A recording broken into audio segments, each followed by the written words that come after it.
Hello. Greetings from Davos, from the Swiss Alps.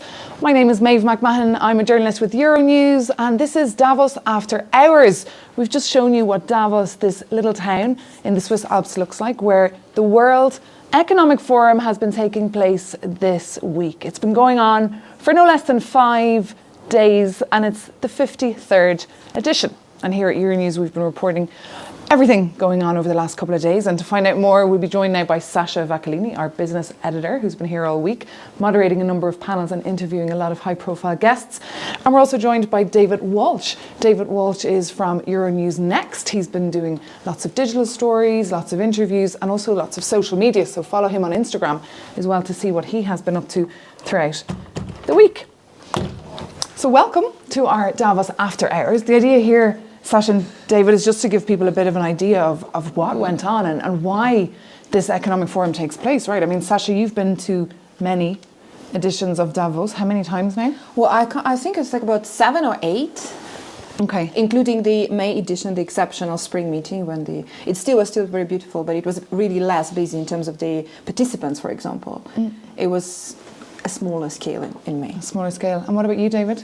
I have been twice. So I started in May for the exceptional meeting of the World Economic Forum, and this is my first winter Davos, the real authentic Davos. So yeah. But also in terms of content, that's like the real Davos. I mean, I know that the WEF team have been working so hard on making the May one also work, but this one is the real one also in terms of the participants and the speakers who are here. And this is the moment you see that list of the keynote speakers and the addresses, this is when you know that's the real Davos. And when you talk about the WEF team, I mean, for people who are not familiar with WEF, we're talking about the World Economic Forum, because I was talking to a lot of these WEF team members, and they say that they're misunderstood, that people don't really understand what Davos is.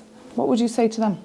I think that the WEF team, I've been working with them for years, and it's a very big team. Really, there are so many people who are helping out with everything from their team, from the World Economic Forum team. And it's, for me, they're really like colleagues, and they're always there. They're helping out, they're organizing. The level of organization here by the WEF team is incredible. Everything is, and has been thought of. And I think this is also, we have to give them this shout out here, that's saying that the WEF team have been working so hard, not only this week, but also during the preparations for this week, because that takes months. Yeah, and we're in Switzerland, so everything works as well. So we can all get here on time, and they've looked after journalists as well. We've been fed and watered and given lots of coffee. This seems to be the town of coffee, David. Everywhere you go here, there's free coffee in order to lure you in to some sort of an event. Along the promenade, you just have to walk along, and there's hot chocolate and coffee, as you say, on outside most of the houses along the promenade. So yes, absolutely, to entice people in, to meet new people, to have those discussions, to have deals, or make deals, sorry, because it's not all about the politicians, obviously. Business leaders come in their thousands to the event. So yeah, it's a very unique event, bringing everyone together. So Sasha, what were the big takeaways for you for the week, the big announcements? Well, I got quite a few, because when we tried to, and I thought about what is that, is going to stay with me after this edition, I have to say, I have been covering the war in Ukraine ever since the beginning of the full-scale invasion in February last year, and as we're getting to this date that's going to mark 1 year since the full-scale invasion on the 24th of February, there's lots of Ukraine on the agenda here at Davos as well. And one of the things that I would like to really single out here is the presence of not only Ukrainian delegation who are here, of course, but also the presence of Eastern European countries. I talked to the president of Poland, Andrzej Duda, who was here. Mateusz Morawiecki, the prime minister, was also here. There's a big delegation. Also, the Baltic states are very well represented here. Romania, you talked to Romanian foreign minister, right? And I feel it's so interesting to see how the tragedy and the unfortunate event of the unprovoked Russian invasion into Ukraine has also been this tectonic changes in terms of the whole balance of power within the European Union. And we now do see the countries that are neighboring Ukraine, specifically the countries that did take most of the Ukrainian refugees, helped out, they opened their borders, they opened their homes, their arms and everything with the help. The countries, they are here, and they're so loud and clear about what they want, and I feel they're putting pressure on also on some of the capitals that historically have been considered as powerhouses. And of course, we can't miss the fact that Olaf Scholz was here, but right before he was speaking on Wednesday. But in the run-up to his keynote address, there had been so much pressure here in Germany when it comes to weapons supplies for Ukraine. So this is a very interesting change. I think we're in the middle of it. It's not over.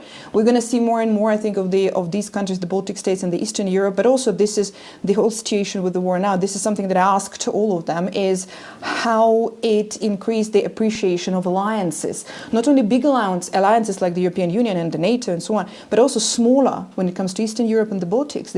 This is an interesting shift for me. I'm really looking forward into watching more of that and seeing how that develops. Well, there's so much at stake, isn't it, as well, for those countries? And I guess they weren't heard for so many years. They have been shouting loud and clearly to the EU institutions in Brussels and to other EU member states that there's a major problem, and it wasn't okay to do business with an unreliable partner like Russia.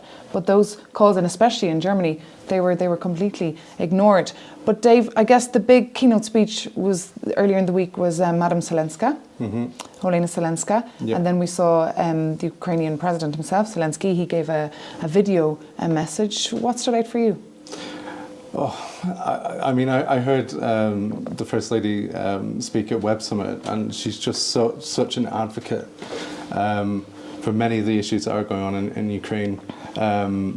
And so is President Zelensky. I mean, I've been to lots of events in the last year.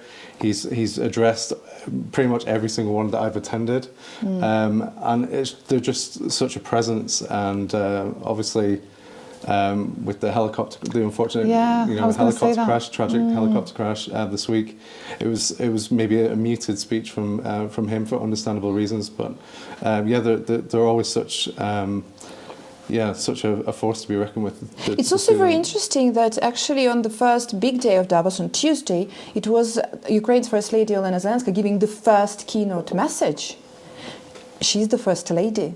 She's not holding any, official position. She's not a minister. She's not a prime minister. She's not a head of state or government. But we have been seeing her over the past half a year, or even more than that, being this ambassador, right? Because she took over, she stepped in, and she's the one who visited the Parliament, the European Parliament. She visited Brussels, she visited the UK, she went to London, she addressed the houses there. It's very interesting. And then it was first Olena Zelenska speaking, and then after her, the address was by Ursula von der Leyen, and Ursula von der Leyen, the first about 10 minutes of her speech, it felt like if she was addressing, because she kept saying, "My dear Olena," she was addressing the First Lady who was there in the audience. Yeah, no, it was very emotional. And there was a press conference as well, remember, afterwards, and Olena Zelenska, the First Lady, was asked a question by an American reporter, I think from the Time, like, what about Ukrainian fatigue? I mean, are people fed up with supporting Ukraine? What would your message be? And she just looked at her and she said, "I'm fatigued with that question." She's like, no, I mean, there's no Ukraine fatigue. There's support everywhere. And you can see the solidarity for Ukraine is ubiquitous in this town, at this forum. It's everywhere. Whether it was the CEO of Uber, who I saw speaking last night, or any CEO from any industry rep or any stakeholder, everyone's talking about Ukraine and the fact that this war needs to end, and that's the main issue on the table here. And what about who wasn't here this week? Because that's also quite symbolic. I mean... I know who I want to mention here. Macron was not here. The French President Emmanuel Macron. The French President Emmanuel Macron wasn't here. And this is interesting because... he's normally here. He's normally at Davos and he's normally addressing the crowd here. He was not here this time. We discussed a little bit among ourselves about the reasons. We also addressed our wonderful French cameraman, Lionel, whom you can't see here, but to discuss why he wouldn't be here. That's, of course, lots of internal stuff that he has to take care of and to focus on, prioritize. But who else? The Americans? But I think the reason for Emmanuel Macron not being here is symbolic, because it's also like Rishi Sunak, the new Prime Minister of the United Kingdom. He's not here. No. Because he has so much to deal with back home. It's like Black January in France right now, and in the UK. And if they were to come to this prestigious place for a week, it could look really bad for them, right, Dave? It also speaks to your point as well about the Baltic states and the Eastern Europeans stepping into a void that, you know, the Western leaders in Western Europe and the US, they're kind of, yes, they're stepping up their support for Ukraine, but they're they're leaving this vacuum, and it's the Baltic states that are stepping up, and they have the stronger message this week, I think. Absolutely. No, I totally agree with that. Americans are also missing. This is really significant. We don't have big representatives from the United States of America. Biden did not come recently. Joe Biden. Sorry, I was very casual about just. Donald Trump was here once, and that was a big deal. He was speaking. Listen to this on a Friday afternoon years ago, when most of people had their tickets booked already for Thursday evening, and he showed up Friday afternoon. And what we had was that actually many people had to extend their stay and change their tickets, get the new tickets, find another hotel room just for one night because he was here. Unfortunately, we don't see the president of the US here this year. Unfortunately, the vice president isn't here either, because I think this would be very interesting, because the WAF participants list and so on is really focused and concerned when it comes to female representatives and women being here at Davos.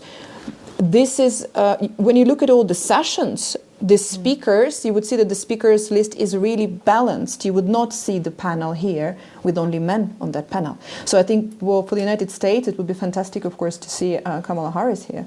Kamala Harris, absolutely. It would be interesting that they weren't here, because of course Europe and the United States have a lot of issues that they need to sort out right now. I mean, one of the big stories now is the whole Inflation Reduction Act, this massive subsidy package that came into law there on the 1st of January. We heard from Ursula von der Leyen as well this week, pronouncing the EU's countermeasure for that, because of course this forum, it's all about breaking down trade barriers. It's all about not having protectionism. So yeah, it would have been probably very important for him to be there. But behind the scenes here, you pick up on a lot, and I could hear a lot of things said that perhaps weren't for me, but I could listen in on. And there was a lot I kind of eavesdropped as well about how the Europeans have welcomed the fact that the United States have this program in place, this Inflation Reduction Act, the so-called IRA, because of course it's very good for the climate, it's very positive, so they can agree on that. Because what I also heard here through the grapevine was that the Saudis, because the Saudi Arabians of course are here as well, and they're forced, they want to use fossil fuels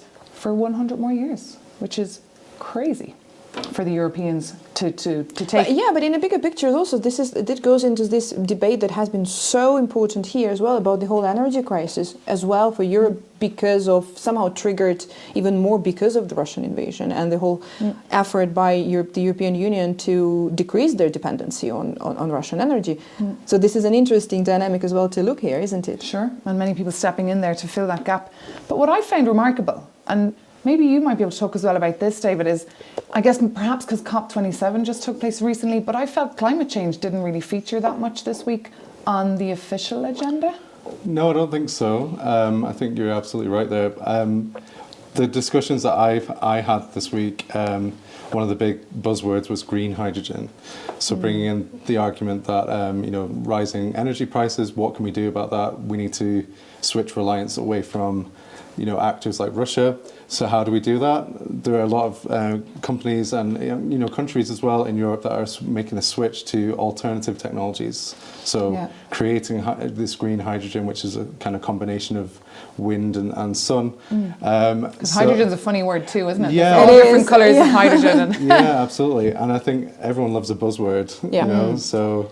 And speaking of climate, Greta Thunberg, the Swedish climate activist, was here. She was striking. They did the Fridays for Future strike right here at 11 o'clock today, Friday, here in Davos. She was also speaking yesterday at a press conference, and she was very critical. She was saying that the people here at Davos, the CEOs, the political leaders, were all responsible for the destruction of the planet, and they are not to be trusted.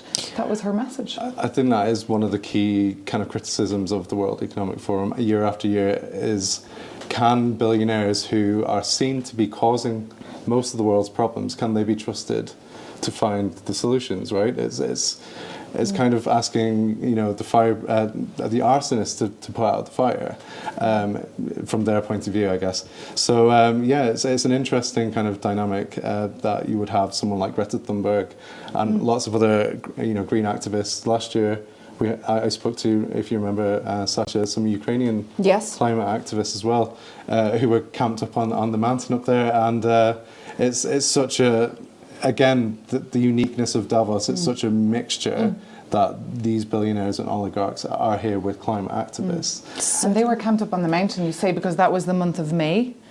right? Yeah. Because now it's January, and I think a couple of years ago at Davos there was like 3 foot high in snow. Do you Yes. remember that? Oh yeah. Oh yes. I really do remember that.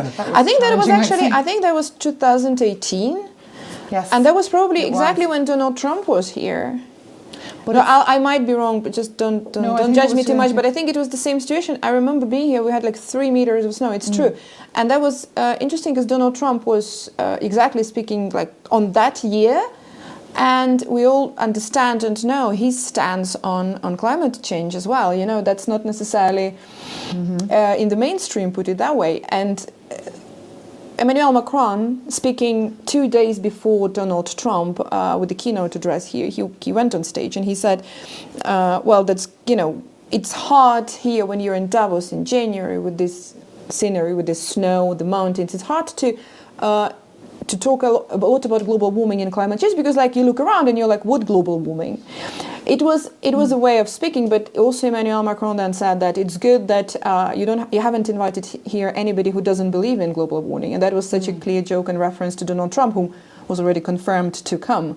So it's something I would say. I agree with you that climate change this year is a bit of a different thing, but I feel like over years the WAF team have been really putting this high on the agenda. And if you look now at, they're really encouraging everybody to travel by trains. This is a big deal.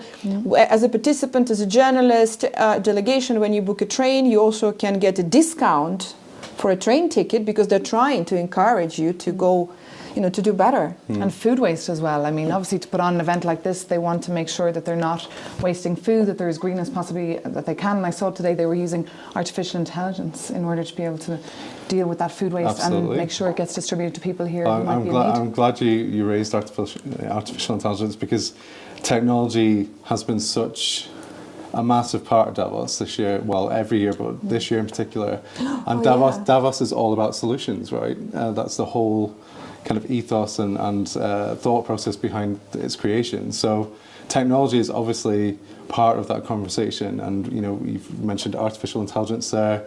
We had things like the metaverse, which... You had the experience. I did. So it's we were really upset that we couldn't join David on that one. Yes, actually it was fantastic. So it was a bit exclusive, as it is Davos. So I got to test out some technology from Microsoft that isn't on the market yet. It won't be on the market for a while. And it's only my second kind of metaverse experience, and the first one was interesting. Will you just tell people what the metaverse is, just in case they're I not think sure? that's the $1 million question. And I was speaking to Kathy Lee, who's the WEF lead on metaverse yesterday, and I put that question to her because there's not a sense of, there's not a consensus about what it is. I mean, That's another buzzword. Yeah, another buzzword. Exactly right. So it's part of the next stage of the internet. It's basically an immersive, world, virtual world, it's fascinating. It sounds like you need to have a healthy sense of cynicism about it, I think, and I have up until I tried it.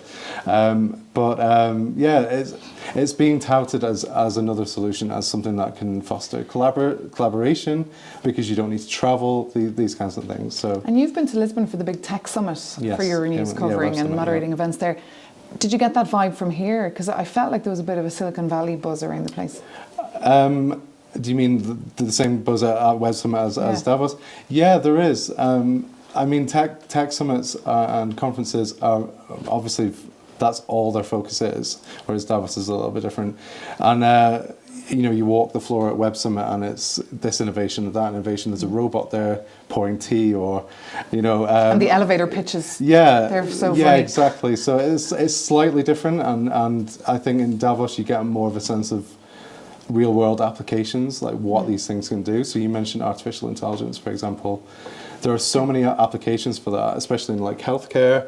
But these technologies, these emerging technologies, they largely need a lot of investment to scale up, and that's where they're going to help to solve these problems. But the only way, and that's a great place as well to secure that exactly, investment. the only way they're going to get that investment is to come to somewhere like Davos to speak to these billionaires or hedge fund capitalists that have that money that they can invest into it, and you're only going to see these technologies being used as a solution when they're at scale. And that's the thing. That's why people are coming to Davos. And it's fascinating how many people come to Davos and they can't even get inside the Congress Centre because they can get so much work done outside. But I spoke to one Belgian lobbyist last night. He works for a Japanese tobacco company, and he was giving out, he's like, politicians say they want to be transparent, but I'm not allowed. I have no seat around the table. Will we take some questions? Yeah, let's do that. Yeah, okay. Question there from somebody about companies joining the World Economic Forum in Davos. Why do they join? And the other question, is the World Economic Forum just held in Davos? The World Economic Forum annual meeting has always been held in Davos, with one exception. It was once held in the United States of America as a sign of a support after the 9/11. Okay, and it was a brainchild of Klaus Schwab, a Yes. German economist and engineer who's still around. And there's a lot of kind of behind the scenes talk about who will eventually replace him, but that's internal Davos But he's been politics, here every which nobody, I day, think, and is he's been really here every interested. day of this week, right? Like with Yeah. the speakers, with the participants. So he's very, very active. And lots of questions there as well about how much it costs to go inside that summit. As I said earlier, a lot of people come, they can't even get access inside because it's too expensive. You need to have a membership. It costs a lot of money. We're talking big bucks, like in the thousands there. Was it 125,000 I read there, according to the AFP agencies, for membership in order to get inside. We're very privileged because we're journalists, so we get yellow badges, which is access to a lot of parts of the area. You were speakers, you were moderating, so you had a white badge, so you got even more access. But yeah, it does create a real elitist system, and that's why the whole badge system is very weird, because when you walk, doesn't matter whether you're outside of the perimeter, inside the Congress Center, we are obliged by the rules. We have to respect the rules. You have to carry your badge really visible at all times because of the security. There are, I don't know how many security agents in town for this week. So the badge has to be visible at all times, on the big jackets, on the scarves, everything. You have to have your badge. And it's interesting because the WAF has this system of different colors for badges. And you could see, like, when you bump into somebody, the first thing, they're going to look at your eyes. They're going to be like, okay, what color you are, or what's there on the badge. Yeah. This is the first instant, and this is so funny. And the white badge is indeed considered to be for the participants. So for the white, they're like, oh, wait, what are you doing? I mean, who are you? You've got a white badge. It's a funny, but it's funny as well weird, because when you walk down the street, or yesterday I went to some events, and like I'm wearing my badge very visibly, and I love networking, and most people who come to Davos love networking because we all showed up to this event, nobody knew each other, but after like a couple of minutes everyone knew everyone. It was for sure. insane, because of course normally people have to organise these events in advance, and a lot of politicians as well who come here, they have a little bit more time, they're a little bit more relaxed than they would be back home, so it gives more opportunities to talk to them. One more question there. There are many people attending Davos conferences. Is it more like a TEDx talk happening, or more like LinkedIn? Ooh, that's a great question. That's a great question, yeah. Whether it's more like a TEDx talk happening or more like LinkedIn. I think it depends on the event, doesn't it? I think it's a mix as well, because yeah. there's lots of it's like a mix of TED everything, here. yeah. And also at the same time, there's lots of LinkedIn. We had this conversation yesterday. I went to traditional Ukrainian breakfast at Davos. This is something that is happening every year by the organization, private organization, and of course there's more attention. I mean, I remember Ukrainian breakfast years ago, before the full-scale invasion. Now it's a different vibe. Obviously, it's a different situation. The conversation is different, and among people who participated in that was Boris Johnson. And so speaking about the whole LinkedIn situation, he was there very well. He's been really advocating and supporting Ukraine for so long. But there's been this also conversation about what is Boris Johnson doing in Davos? Like, is he like on a... It's probably job hunting. Job hunting, yeah, but that's a good place to job hunt in this case. And I bumped into a Ukrainian MP yesterday from Odessa, and he showed me a selfie he'd taken with Boris Johnson, and he said, I think he's much more popular in Ukraine than he is back in the United Kingdom. Absolutely, he's had streets named after him in Ukraine. Yes, he's also here in Davos. He was given, it was because the Klitschko brothers were here. I think they're left now, but he was also given by Vitaly Klitschko, by the mayor of Kyiv, the special, like, sort of a badge, very symbolic, saying that he's an honorable resident of Ukrainian capital. And there is this great joke about Boris Johnson. His official Instagram handle goes with Boris Johnson UK, so it's Johnson UK, but the way it sounds in Ukrainian, it sounds Johnsonuk. Okay. Which would be a very, very Ukrainian sounding family name. So that's just an argument. It's a bit like a vanity test or a popularity contest now. Who can get to Ukraine quickest? Like this week, while the majority of European heads of state, well, many Europeans were here. Charles Michel, the Council President, showed up in Kiev as a surprise just 2 weeks ahead of an EU-Ukraine summit. But I want to take a couple more questions from here. During this Davos session, Tom, question there, many ultra-rich people said tax us. What do you think about that? Well, that brings us to the Oxfam report in the beginning of the week, right? Oxfam traditionally releases a report the first day of Davos week. And that was exactly about taxing the rich, wasn't it? Absolutely. I mean, again, it's the whole thing of Davos, isn't it? Like the 1% coming to tell the 99% what to do. So I don't think that criticism is ever going to go away. You know, I don't think it should go away. Absolutely not. That's exactly the pressure that has to be there now at all times. Yeah. And also like making sure that it's like strong enough, that pressure there. Absolutely. And there's one, who's the most famous person you've met outside of official meetings? Ooh, oh my God. That's a very good question. Christine Lagarde, she popped into our studio the other day as we were setting up because a prop had fallen and she popped in. Christine Lagarde, the head of the IMF, French lady.